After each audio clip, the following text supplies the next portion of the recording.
Minnesota's musical heritage is as rich as it is diverse. Now there's an effort to make sure every note created by Minnesota artists is preserved for posterity. This is what Prince built his sound off of, was these bands, and he played in some of them. In this small office in Northeast Minneapolis, a group is taking on a big responsibility. Then you see here's the track list here. Their mission?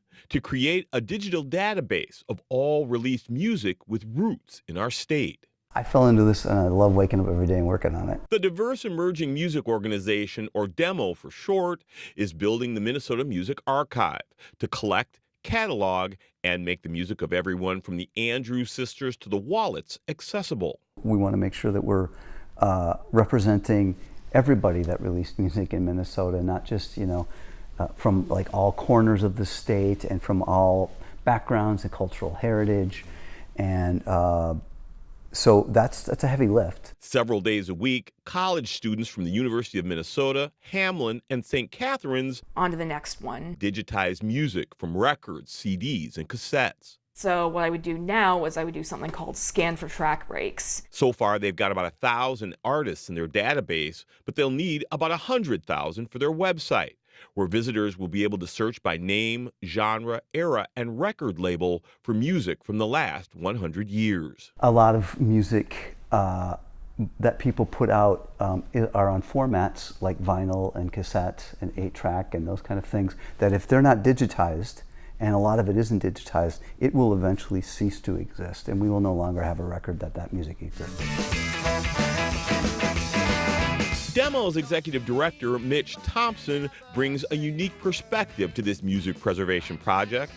He not only played the drums for the two-tone ska band Umbrella Bed in the 90s,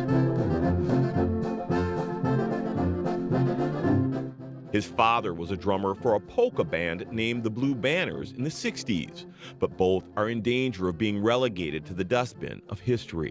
I understand the perspective as a musician, and I understand, relative obscurity, and as somebody who is likely to fall into that with my band, I appreciate the fact that my music will be in there with my dad's. The Minnesota Music Archive is a space dedicated to preservation and discovery, a place to expand boundaries for musicians and fans. DEMO is asking artists to submit their work to be included in the archive.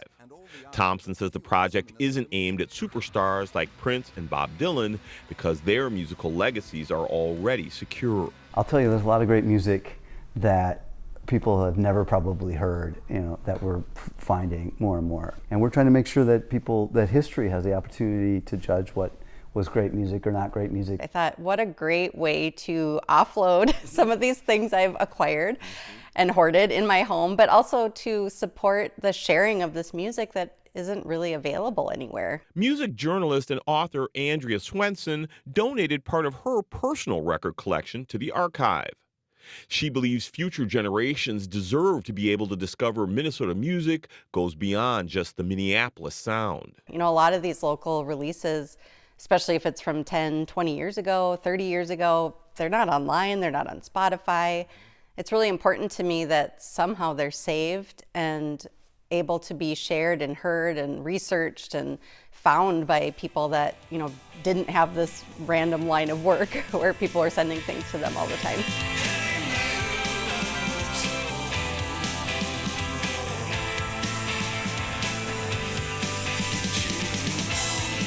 Thompson says the archive hopes to launch its website by the end of the year, with the promise to Minnesota artists, past, present, and future, that their music will always matter.